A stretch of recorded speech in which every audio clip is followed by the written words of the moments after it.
Dami i gospoda, започнува програмата Гласот на народот со Слободан Томич. Интеракција 100%.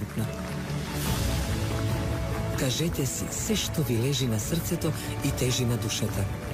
Тука сме да ви помогнеме. Ексклузивни теми, соговорници кои нема да одбегнат со одговори на вашите прашања, коментари или критики. Постоиме за вас. Гласот на народот е клучот на демократијата. Гласот на народот со Слободан Томич во живо. Добро вечер и добро дојдовте во Гласот на народот, почитувани. Како што најавив во вчерашното издание, дека денеска го поканив господинот Трифон Костовски, поранешен градоначелник на Скопје, успешен бизнисмен, политичар кој остави голем печат во политиката и бизнисот секако и ден денеска, и со кого ќе говорам за повеќе теми. Имајќи факт дека Македонија се наоѓа во вистински лавиринт. Ова е општа констатација на сите вас, а еве, затоа и ми става како лајт мотив и работна тема да ја обработам заедно со господин Трифон Костовски, кому ќе му посакам добро вечер и добро дојде. Добро вечер, Слободане, добро вечер до Вистел телевизијата, добро вечер до гледачите на вашата телевизија. Сакам да ви посакам убав муабет имаме и добро расположение кај нашите гледачи. Господине Костовски, денес е 5 октомври, светскиот ден на учителите. Но во Македонија учениците до вчера нема учебници, книжарниците беа без учебници, учениците без знаење. Ајде ќе направим на скриена, да речем, реклама за вас. Вие ги ги држите книжарниците култура.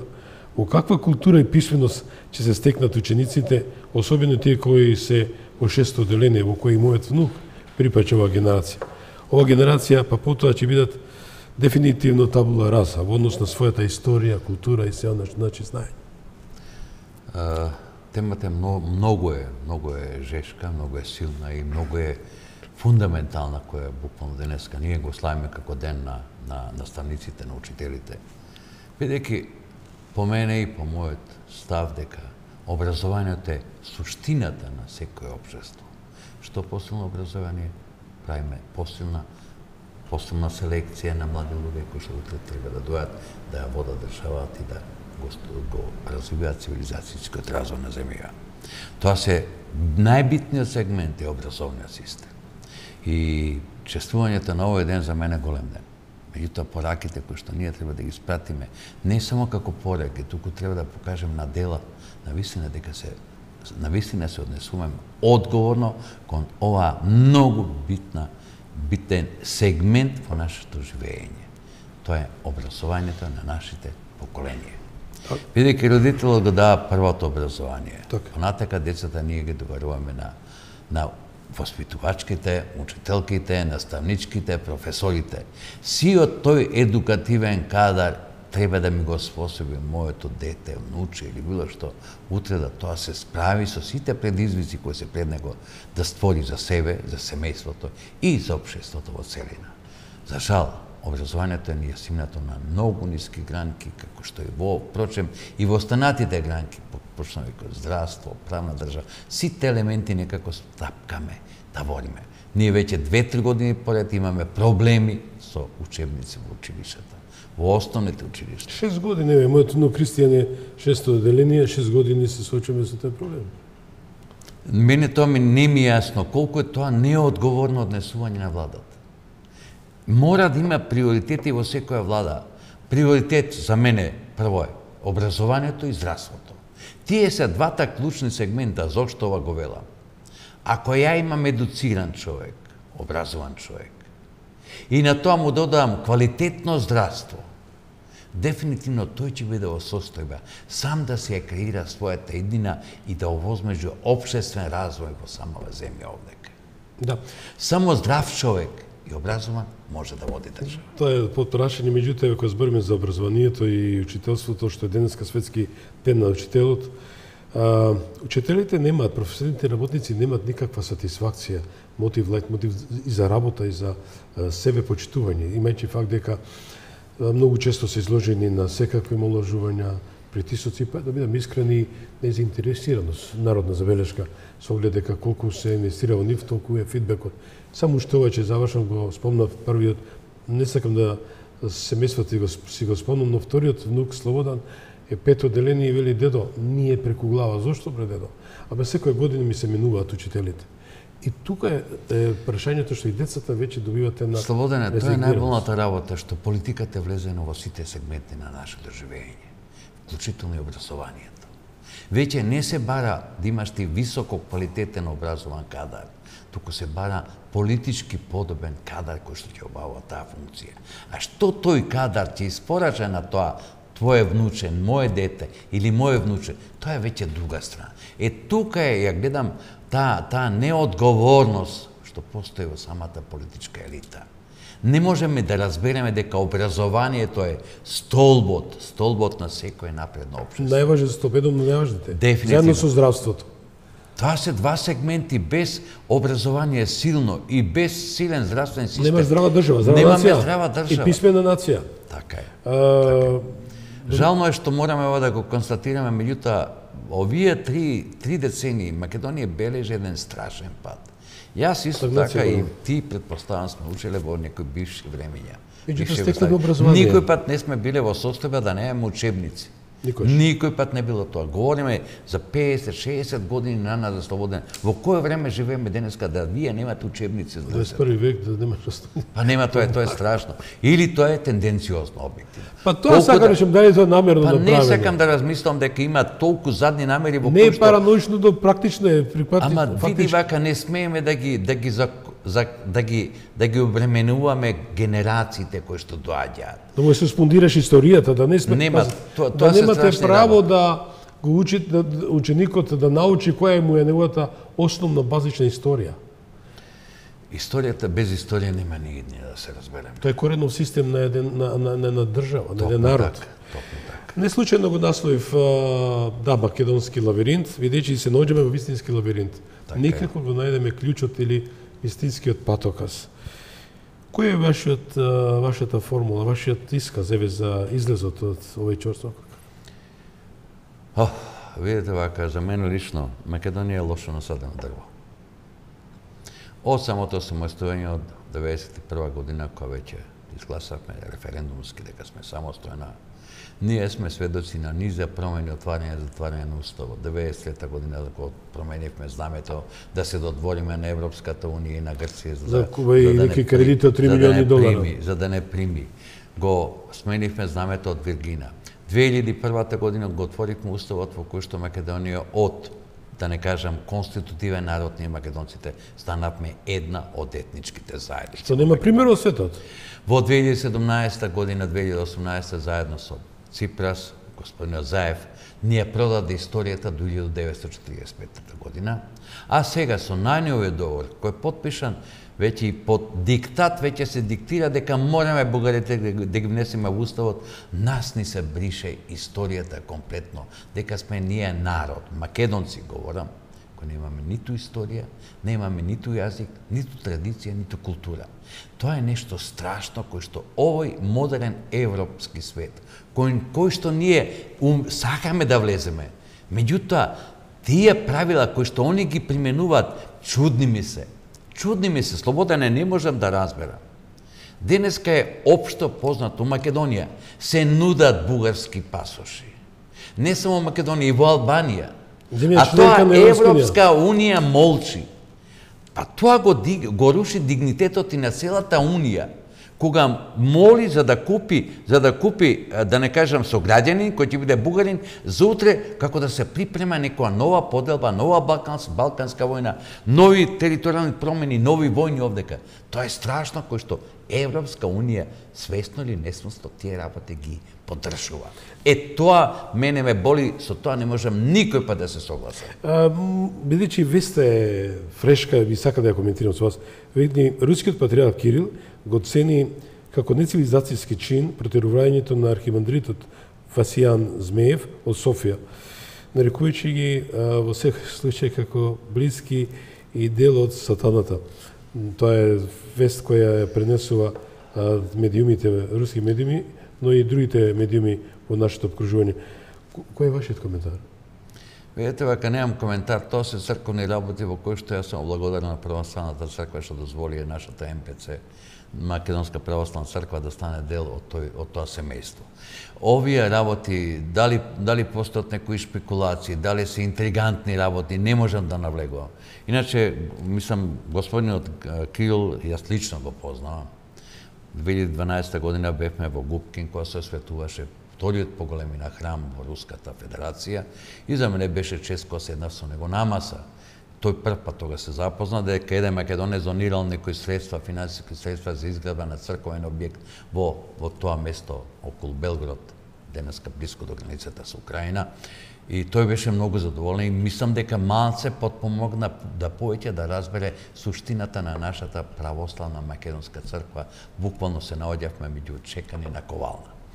Сега, за протерувањето на господинот кој беше во Бугарија живееше и доаѓаше овде кон Македонија, не можам да дадам никаков коментар и не би било умесно, бидејќи не живеам во тој црковен свет за да го кажам дека тоа е правилен или неправилен чин.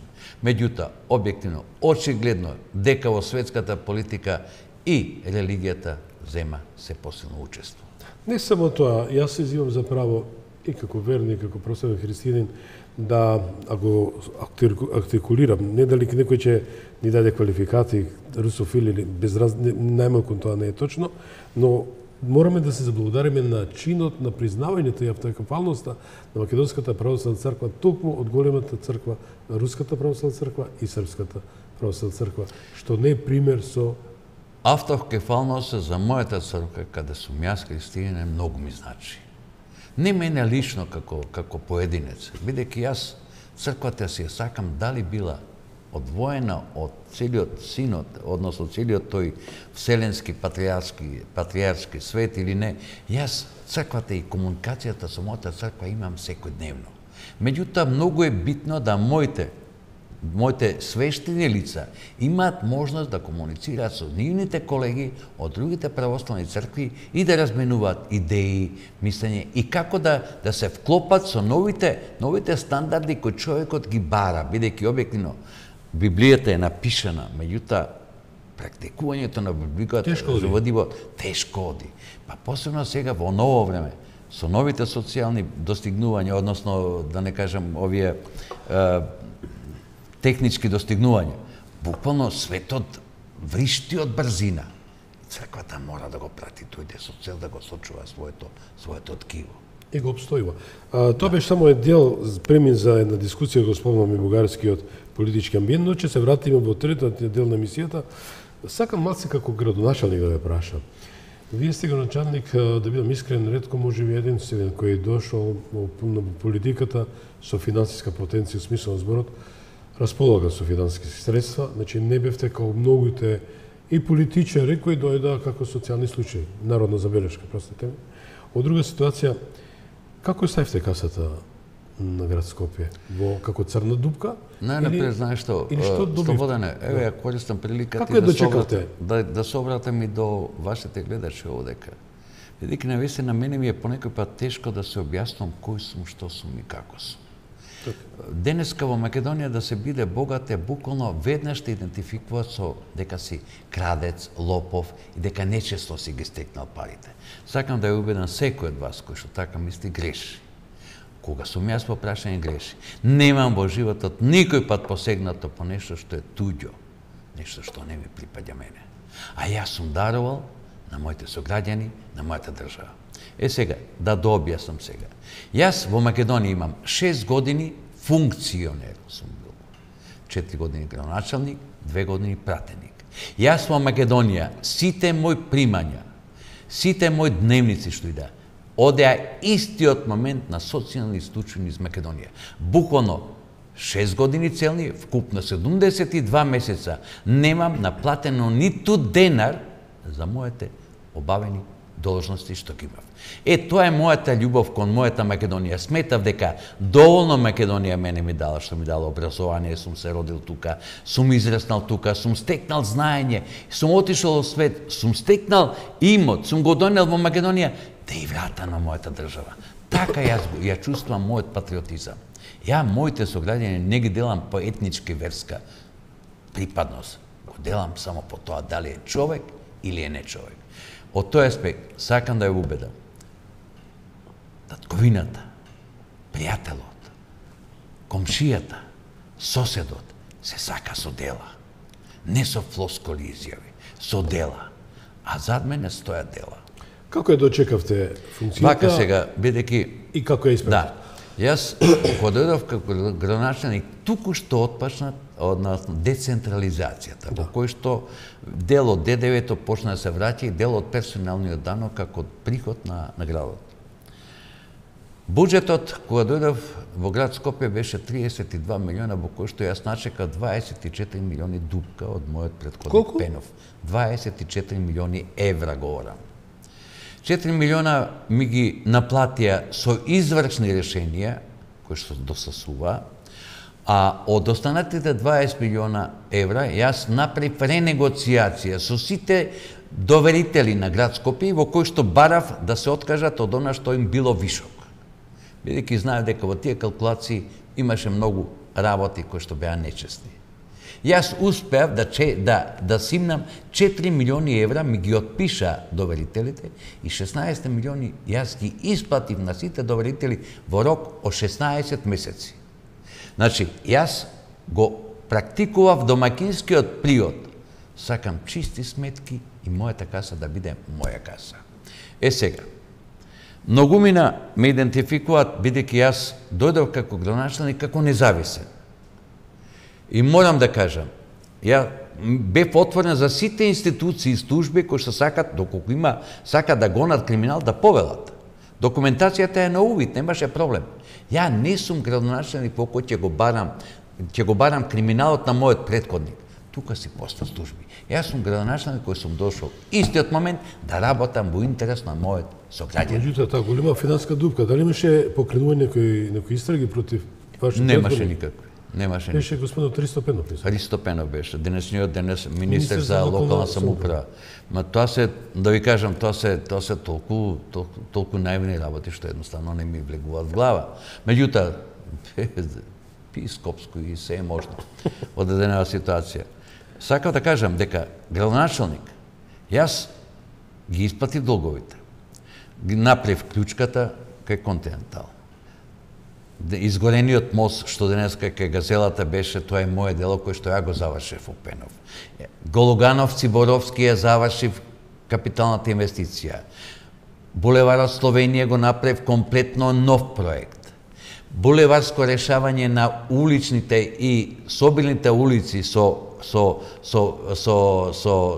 озеленило ги направив 40 километри. Меѓутоа, немав пиар да се фалам во јавноста, бидејќи во тоа време бев во некој сендвич меѓу СДС и ВМРО. Груевски беше многу силен на власт и моето разидување со Груевски испадна во оној момент кога тој се трудеше да преземе власта и во градот, да биде и тој градоначелник, а ја да обавам функцијата. Таа работа јас не ја дозволив едноставно. Да. Јас бев избран, јас одговарам пред граѓаните и мојот збор важи. Тука беше главниот раскол кој што испадна меѓу мене и Груевски и сметам дека и денески тој се кае за тој чин, ја не се кајам бидејќи апсолутно настапив така како што настапив во секој момент од мојот живот. Ве следам повеќе пати во вашите настапи, жолчно реагирате околу фактичката ситуација во државата, реагирате на вашата правичност кон вас од актуелна власт која со еден збор како дадовте повеќе пати изјави, ве ограбила? Па види вака, Слободане, да не биде ова жалопојка пред гледачите и пред тебе овдека. Навистина, тоа е малце чудно. Јас сум македонец по род, по мајка татко. Роден во Скопје, израснат по скопските улици, кога се уште немавме ние ни калдарма, да ти кажам, немаше ни асфалт. Беа обични, да не кажам пепел. Завршив училиште, факултет, се вработив, научив занет, надворешна трговија, отидов надвор, спечалив пари. Тие спечалени пари се ги вратив во Македонија и сега одеднаш мојата Македонија ме нападна и ме ограби. Мојата Македонија. Евростандард банка, што отиде во стечај, е само 30% од тоа што јас додатно изгубив во Македонија. Тоа не сакам јавноста да обременувам со цифри, ама тоа се огромни цифри кои што јас ги изгубив во Македонија. И сакам да кажам, тоа е едно чувство на непријатно, моје чувство, лично чувство. Што е тој порив да македонецот си го ништи своето дете, бидејќи јас сум човек кој што сум човекољубец. Нема нема сегмент од нашето жемење кај што не сум бил присутен да помогнам. Дали во културата, дали во спортот, дали во политиката. Сегдека сум дарувал. Дали во религијата, дали во сето она што нас Дали побаравте правен лек да се да го тужите субјектот кој ова се го сторил? Каде е правда? Ја барате ли правда? Правдата ја барам тука, секако низ институциите во Република Македонија, меѓутоа таа тешко излегува. Објективно против мене се уште се води истражна постапка, која во основа требаше да заврши за 18 месеци, веќе помина цели 36 месеци, таа не е завршена. Не сум обвинет, меѓутоа истрагата се уште трае и замисли си, Слободане, мојот имот стекнат уште пред од бивша Југославија ми целиот замазна. Дори имам 2 коли кои ми се стари по 25 години, дори проблем беше да ги пререгистрирам. Од толку што мојата држава многу ме сака.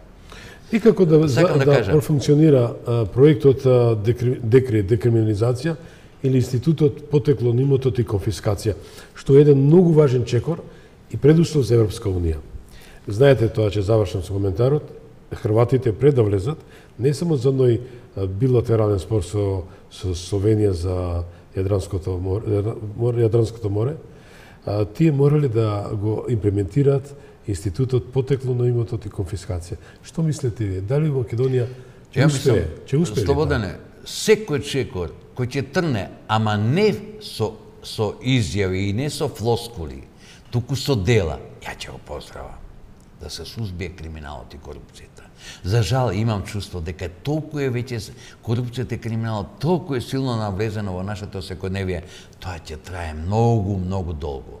Ни требаат искусни и честни луѓе да се зафатат со овој проблем. Борбава нема да биде лесна. Ќе се појават и многу жртви, многу крв може да се појави, бидејќи криминалот е толку силен, верувате ми, толку силен што нема да се либи и да по човечки живот. Македонија е Елдорадо за криминалот, криминалците и сето најве. Види вака, Македонија денеска за мене е една од ретките земји во Европска Унија каде криминалот и криминалците си имаат своја држава. Па еве ние носиме у многу кратко време 2 закони. Еден за казнениот закон во кој што се симнуваат законските казни и во другиот амнестија.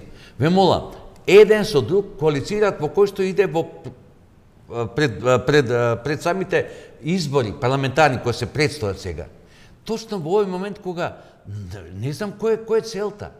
Дали да го засилиме криминалот, дали да го засилиме тие што ќе додат нови на власт, дека и тие може да крадат па ќе си заменат неказнати. Не знам која е целта на оваа порака.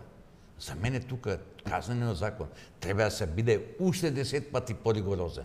Да го убедам дека секој кој ќе посегне по нешто што не е негово, дека дебело ќе плати. Не да ми одговара со неговиот имот, ќе одговара со 10 имоти кои што се негови и со неговиот живот. Госпоѓа Агилер, вчера беше јасно дека веднаш политичарите да објаснат зошто е амнестијата. Господјата Агилер, јас ја почитувам како амбасадор на најмесната земја во светот, кој е наш пријател. Меѓутоа, мислам дека и господјата Агилер превише влегува во внатрешните работи на Република Македонија. Таа тврдо застана за проектот Бехтел НК, кој што и ден денеска мириса на корупција и криминал. Неразбирливо за мене од кој поводи Соединетите Американски држави го зедува по закрила. Бидејќи еве денеска излегуваат некои информации, не е отпочнат уште тој проект да се работи, иако се поминати веќе 7 месеци.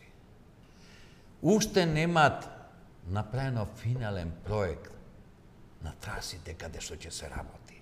Уште према некои информации немаат и утврдено колку ленти ќе бидат таму. Мислам дека со овој договор поголема штета си нанесе Бехтел НК на себе отколку Република Македонија. Република Македонија во очите на светот е земја на криминал и корупција. И таа работа тешко ние ќе го трнеме тој имидж. ама мораме да работиме на тоа. Меѓутоа, Бехтеленка тука застана и сега не знам каде понатака ќе се оди. Тоа е криминал, Милица. Затоа велам, господјата Агилер, не сме да се меша во ова работа. Не сме да не убедува нас македонците дека ние мораме да гласаме по секоја цена за францускиот договор во кој што бугарите треба да ги вместиме. Па не сум ја вчера паднат овдека. Не сме ни овдека растани од дрва паднати. Ние сме луѓе кои што имаме сопствено образование, сопствено искуство, сопствена традиција и умееме некои нешта да ги разбираме. Јас, ако вистински пријател на вистина да не седне и да ни каже каков е патот да го чистиме ова зло што се вика криминал и корупција. Каков е патот и на ЕУ да престане Бугарија и нашите соседи да не малтретираат Бугарија и Грција и сите соседи да не малтретираат како малечка држава. Ние сме рамноправна членка на НАТО. Зошто дозволуваат да Бугарија така си поиграва со нас? Меѓутоа има и клиентелистичка политика, клиентелистички премиери кои дојдеа како хомо дуплекс во прво и второ полувреме. Веројатно дека си во право Слободане. За жал ние не испиливме луѓе кои што имаат сила во себе, достоинство и да имаат чест и да кажат на некои работи не, вака не се согласуваме, мора да промениме нешто. Доста е така. Бидејќи еве видовме поранешниот премиер Зоран Заев веќе си ја најавува својата председателска кампања, си го покани другарчето од Грција, господин Ципрас, го запозна со семејството, веќе почна својата кампања. Таму се надзира втор лик, тоа е госпоѓата Шекеринска. Ако таа работа се случи Слободане, дефинитивно јас веќе ќе се селам од Македонија. Ако господинот Заев го доживеам дека тој ќе биде кандидат за председател. Па јас се насмеа пред некој ден кога објавува на своите социјални мрежи дека неговиот 18 годишен син Душко формирал 18 годишно момче формирал фирма Total Energy што ќе работи со електрична енергија. Слободане, јас сум стопанственик. Знам што значи стопанство. Знам што значи искуство и знаење во таа сфера. Па не може едно голобрадо момче мене да ми формира фирма Total Energy, он ќе продава и ќе купува електрична енергија. Тоа е срам што се случува во Македонија. Жал ми е. Ова Македонија не го заслужува. Народот не го заслужува. Такви како Заев треба да со гума да ги бришеме, а не да му давам внимание дали ќе се пријави или не. Гума. Не е осамен и неговиот камарат, господин Али Ахмет исто така. Целиот албански блок си има своја кауза. Морам да кажам, еве сега пред некој ден се појави беса во кој што вели ако нема бришење на уставот 20% демек во уставот од албанците демек нема да гласат за устав, мислам. Нема да го прифатат предлогот за отварање на уставот и внетнување на бугарите внатре. Дефинитивно тоа покажува дека албанскиот блок албанската кауза е најприоритетна, втора е Европската унија, а ние како нивни сограѓани сме ставени некако адакта. Ја во даденава ситуација, Слободан, ние градиме мултиетничко општество. Што е ретко на планетата? Го градиме. Со наша цена, да се разбере. Ние сме конститутивниот народ на оваа држава. Најмногу бројен и процентуално. Ние се откажуваме од нешто со цел да градиме соживот.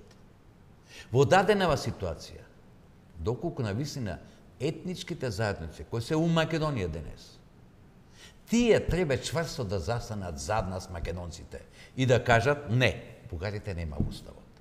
Прво албанците, ромите, србите, бошњаците, сите до еден да застанат зад македонецот. Да праќаме двојна порака. Прво државата. Веќе се ствара доверба меѓу ентитетите во Македонија дека ќе живееме заедно. И втора порака праќаме на меѓународна заедница.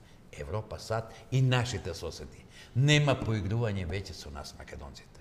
Ние денеска нам ни треба тие етнички заедници во моментот, сега е тој моментот кога треба да покажат својата солидарност и да застане зад нас, а не да не оценуваат секој од своја страна кој како ќе стигне да ували уште нешто во уставот, кога тој ќе се отвара како да е нашиот устав буквално како селски буквар и дека секој што сака ќе си имплементира натре. Не може, брат.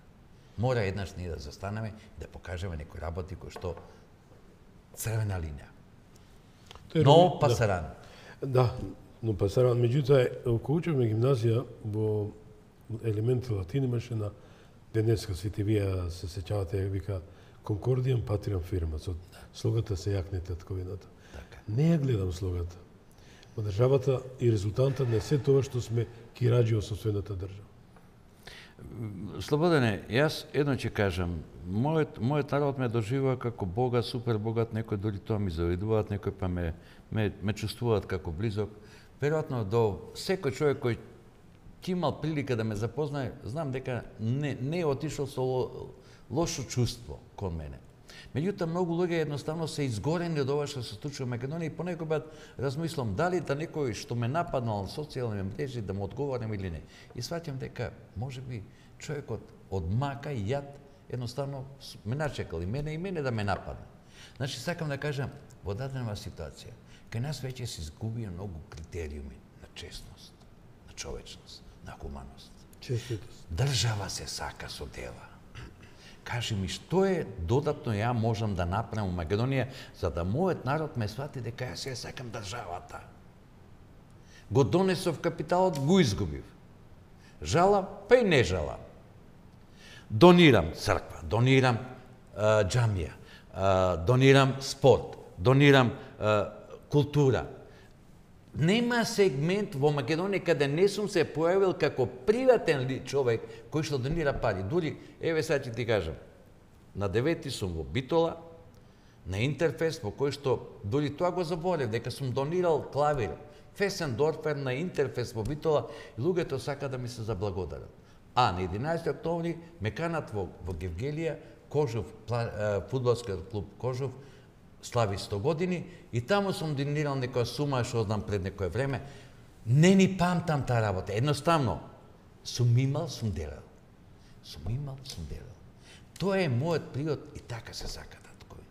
Меѓутоа, тешко можам да најдем на разбирање кај огромната маса. Зошто тоа е егоизам? Зошто таа ексцентричност, да речем, од поединци политичари, сега се бизнисмени, или тајкуни, да речем, кои не стават рака в джеб, се плаша како змија да имат, па да дадат на народот, бидејќи тоа од народот се земени.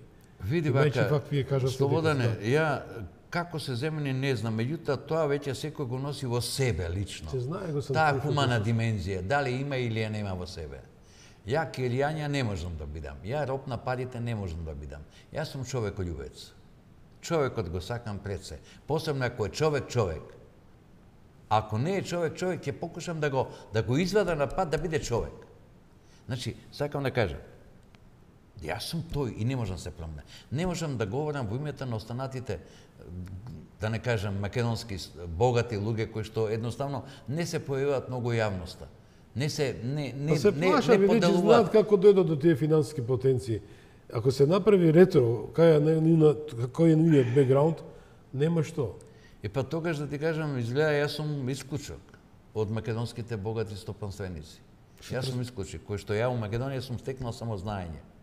И тука сум роден, тука сум растен. Аз сум стекнал имотот надвор. Цел имот ми од надвор донесе. Сега тоа кај мојот сограѓање тешко врви, меѓутоа сакат, не сакат, нека ми ги проверат моите официјални податоци, нека проверат во земјите кај што сум работел, ќе видат дека апсолутно во сите земји јас сум почитуван партнер. Мене полската држава во крајот на 90-те години, кога целата црна металургија беше на нишање, ме сејаве полскиот премиер, ме кани на кафе. Ве молам, господине Косовски, немојте да прекинувате со испраките за железара. Знаеме дека се во тешка состојба финансиска. Ние како држава ви гарантираме дека вие ќе бидете исплатени. Има ли од тоа поголемо достоинство, Слободане? Дали понудија да бидете советник на некој премиер, финансов советник, или дел од тимот? Не, ниту финансов, Имајќи факт дека вие сте човек со еден голем и успешен, една успешна траекторија. Контактите што јас ова ќе абсолвирам со Слободане, можеби важам јас за човек кој што сум малте ја не можам да бидам слеп поддржувач. Дали ме разбираш? Не можам ја да бидам човек кој што ќе ме земе да соработам со него, ако видам дека неговите намери не се такви, или он забегува, јас се двојам. Јас коалицирав и со СДСМ и со ВМРО. И према двете партии не покажав лојалност, од проста причина што ги погазија моите базични човечки карактеристики на тоа што јас очекувам од таа партија. Ви понудија соработка или самите се приклучите кон? Они се приклучија во тоа време, тие ми понудија во 2002 година СДСМ, во 2006 година беше, 2005 година кога беа локалните избори, Груевски самиот ми приде. Он беше од прво луд зашто ја сам излегувам, требаше со него да се консултирам, меѓутоа апсолутно сметав дека нема потреба да се консултирам. Политичка партија, ако ја добијам поддршката е многу фина, меѓутоа не мори да добијам. И добив парламентарните избори. И парламентарните, ја немам изгубено, мислам, процес, изборен процес, и на парламентарни и локални избори. Меѓутоа јас влегов во градот, прво, најдов пуста каса. Сакам јавноста да знае. За градоначелник нема школа и нема факултет. Тоа, во таа функција се вградени искуството и знаењето на секој поединец кој ќе дое на таа функција. Јас првите 2 години во градот бев бела книга. Единствено што знаев, финансите ги знаев. И сметав дека прв приоритет ми е јас во градот да средам финансиската состојба во градот. И само за 2 години градот Скопје дојде во, согласно стандард A+, на BB+, повисок стандард, финансиски стандард кој што го имаше од тогашната влада на Никола Груевски. Тоа е толку за мене, од мојот аспект, како ја приведам. Јас Скопје градот го осознав дека една работа. Менаџирањето е најбитно. Денеска многу вработени во јавните предпријатија, сакате ЈСП, улици, патишта, комунална хигиена, водовод, канализација, паркови зеленило, ме идентификуваат како татко. Бидејќи ја не оставив ниту еден вработен и во администрацијата и во јавните предпријатија да се пожали дека нешто како град ние не сме му овозможиле. Јас бев татко на град. Морам тука да направам паралела. Дали треба градоначалникот да биде лојален на политичкиот субјект кој го поддржал на избори, преферирал и заедно да реализират програмата и платформата? Види вака, бидејќи ние живееме во плуралистички систем, дефинитивно доаѓањето на власт е со политички партии кои што доаѓаат, дали на локално или централно ниво. Соработка мора да постои. Меѓутоа, соработка согласно поставени цели. Денес, мојата, да не кажем, наследничка, која што денеска е Данела Арсовска, она живее во еден свет на војни внатре. Не може. Војни има со јавните предпријатија. Војни има со Советот на град Скопје. Не може така. Ние испаштаме граѓаните. Јас за тие 4 години функционирав меѓу чекани на ковална, меѓу СДСМ и ВМРО. ВМРО после 6 месеци ми откаже мене љубов, едноставно. Меѓутоа, прашате ги и Ирена Мишева и Сашо Кузмановски, кои беа координатори на пратеничките групи. Секој средба, минимум еднаш неделно јас имав со координатор. Дали можевте со незе, со госпоđата Данила да се среднете и да ја дајте совет? Да дајте совет колку... Види вака сега да ти кажам, ја можам да дадам совет, меѓутоа не знам Данела кој го има тоа искуство да тоа го акцептира, го разбере. Види вака посакам се најубаво да се разбере. Бидејќи сакајќи и не градот е блокиран. Градот е блокиран. Еве сега добив информација дека советниците имаат побарување од прилика 90.000 евра кои што не им ги сплатила оние хонорарите кои што ги добиваат како советници на град Скопје. 90.000. Ги казнува. Не знам од кои причини ги казнува, бидејќи објективно тој е советник. Тие се двете клучни тела во град Скопје. Да. Градоначелник и совет. Мора тука да се најде начин за заедничка. Дадовте една добра формула, бидејќи реков без идеја, идејата капитал, се друго се пари. Без идејноста и со Бехтел и Ненка видовме како, значи не без идејно. Од 91 до 2016, предлог 17, кога дојда СДСМ и ДУИ, коалиција, Македонија имаше побарувања, значи 4,5 милиарди евра. Долг. Од таа година, според статистика, според информациите, ние должиме 8 милиарди и 600 милиони. Значи дупло визави колку има од 91 до 2016-17, тоа се околу 20 и колку го доаѓа години, 25-6 години, а за 5-6 години имаме дупло, односно 4,5 милиарди, 4,6. Имаме разуздани политички партии на власт. Кој ќе ги врати Кои тие се пари? измислуваат министерства. Замислете, имаме ние вице-премиер во владата за политички системи. За кои политички системи? Која е таа функција на тоа министерство во владата на Република Македонија? А го гледаме дека тој исти вице-премиер денеска е надреден и на самиот министер за транспорт и врски Бочварски. Тој е господин Груби. Не можам да го разберам со која леснотија си го билдаат буџетот колку што ќе им треба, ќе си го додадат колку, бидејќи објективно стопанството во Македонија е крепко, не може да го покрие. Стамен човек на таа функција премиер, секој пат иде на тоа. Колку ми е долга черката, толку ќе ги пуштам нозете. Не можам ја да креирам 22-3 министерства или вице такви фотели во кои што секој од нив бара сите услуги кои што следуваат на таа функција. Ние не сме толку богати за тоа да го издржиме. Македонија не треба да има поише од 10-12 министерства, тоа е тоа. Ама јаки министерства со јаки работи кои се поставуваат. За жал, владата живее во луксус, додека народот бдее и блее. За жал, тоа ќе продолжи понатака. Ќе се зголемува долгот на Република Македонија и идните власти кои ќе доаѓаат, бидејќи Слободане, ништо во Македонија не се инвестира со цел да се зголеми бруто националниот производ во Република Македонија. Денеска Слободане зјаат празни земјиштата, необработени. Сточниот фонд, дали крупен крави или ситниот овци, и да не кажем најситниот кокошки и тие работи, е преполовен. Сето тоа говори дека нечи ни работава. А згора на сето тоа, денеска веќе масовно се заменува работоспособна популација од Македонија. Да. Тоа е вистинскиот предизвик за секој човек кој што иоле има чести намери према во држава, да го сопре тој одиум, да го сопре тоа заминување од Македонија. Ја би ја задолжил Македонија уште дупло повеќе колку што е задолжена.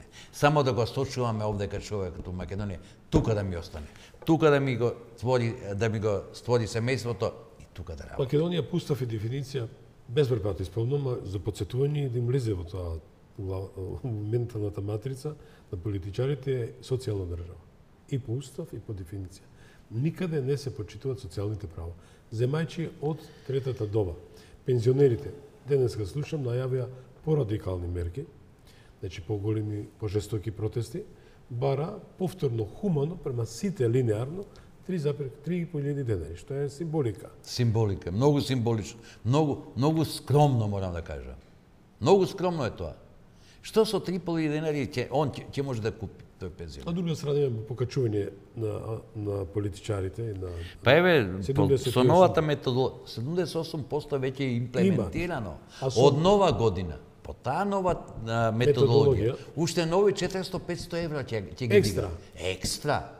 Види вака, ова е земја на чудата, да ти кажам. Не можам да го разберам. Народот ми се дави во немаштија и во една социјална комплетна криза. Па посебно сега, Слободане, доаѓа есен. Треба туши да се ставаат, треба дрва да се купува. Почна грејна сезона, треба се купува. Цунами сметки најавија. Да ти кажам, тоа се страшни работи кои ќе го погоди нашиот сограѓани. Ја не знам како ќе го исплие овој момент. И за жал, Македонија станува земја на пензионери. Денеска во Македонија најстабилно гласачко тело е пензионерот. Кој не се почитува, и не се почитува. И не се почитува. И денеска пензионерот ги има 330.000, кои што нема каде да одат во светот. Тие се тука. Сигурно. Тие се тука, сигурно. Меѓутоа децата им заменуваат, внуците им заменуваат. Ќе заменат, бидејќи нема, никој не води сметка за тие поколени кои што се. Веќе влегувме финале, која е вашата порака за излезот од ова безпече? нови лица, честни лица, искусни лица. Само такви луѓе може да понесат Македонија да трне надвор од ова безидејно што денеска владеја. Мене ме споменуваат во многу, да не кажам, анкети како кандидат, независен кандидат за председател. Јас само ќе споменам пред вас, е овде ке пред Слободан и пред телевизијата и вас гледачите. Јас немам намера да се кандидирам самиот, да немам ни толку финансиски средства, да можам тиот тој терет да го издржам, а јас си требам денеска на Македонија. Мене Македонија не ми е толку потребна колку вам и моето присуство во таа држава. Бидејќи знам, умеам и јас сум во кој сака нека ме провери и чекира на секој можен начин. Јас сум честен човек. Очекувате некој да ве кандидира? Не одговарам. Не, на партиските А како ви вашата оценка дека ве помина некои имиња, реков, спомна Заев, Шекеринска, господинот Оливер Спасовски, кој се одметна со 2-3 изјави повеќе пат. Не се одметна, се одважи да рече не за иницијативите што ги превзима Ковачевски околу законот за амнестија. И исто така беше против бугарските клубови, отварањето и така натаму. Дали треба едно чистење во таа политичка партија, бидејќи дефинитивно СДСМ само го покажа своето лице. Кога Ковачевски уште минатата година кога дојде на власт кажа дека ја им порачувам на бугарите дека ние до крајот на годината ќе отвориме, Никола Вапцаров што го отворивме во Благоевград, ќе отвориме наш клуб македонски. Не се ни појави на тоа отварање. Не ни отиде. Како он, ти очекуваш дека мене ќе ме сака тука повеќе? Кога не го почувствува, не го почитува и своето чедо што е таа страна на границата. Не води нити, мислам, тоа се работи кои што мене ми се многу страни. Не можам ја да го одвојам мојот македонец, веќе ако говориме за етнички состав, да го одвојам од овој што е ние во Вардарскиот дел, Пиринскиот, Беломорскиот и Албанскиот дел. Непредсуштен се извор за соговорник да им бидете. Ве очекувам кај наредна емисија во Гласот на народот. Баш ме мило. Здравје. Благодарам. И успех во работата. Благодарам, Слободене. Срдечен поздрав до вас гледачите. Може би бев напорен. Ќе ми просите. Меѓутоа, со господинот Томич ние веќе пред 2 децении многу често се среќававме на токму во оваа емисија Гласот на народот. И мислам дека господинот Томич беше еден од тие кои што бев чест гости на неговата телевизија, каде што народот и гледачите може поблиско да ме запознаат за моите идеи, за тоа кој човек, како човек сум и што сакам во животот. Ви благодарам. Благодарам и вам. Почитувани, благодарам што бевте со нас. Еве имавте можност да услушнете господин Трифон Костовски, поранешен градоначелник на град Скопје, успешен бизнисмен, човек кој неуморно гази се она што значи противречност со своји аргументи и вистини. Оставам на вас да си донесете с ваш суд, имајќи факт дека пред вистините боговите молчат. И нема да молчите, ви натаму ќе бидете со нас, бидејќи без вас ние сме празни. Останува утре да поканам во ексклузивното интервју со така со госпоđа Рашела Мизрахи, која ќе може да проследите во 21:15 нова фреквенција, нова телевизија. Бидете живи и здрави, чувајте се, пријатна вечер.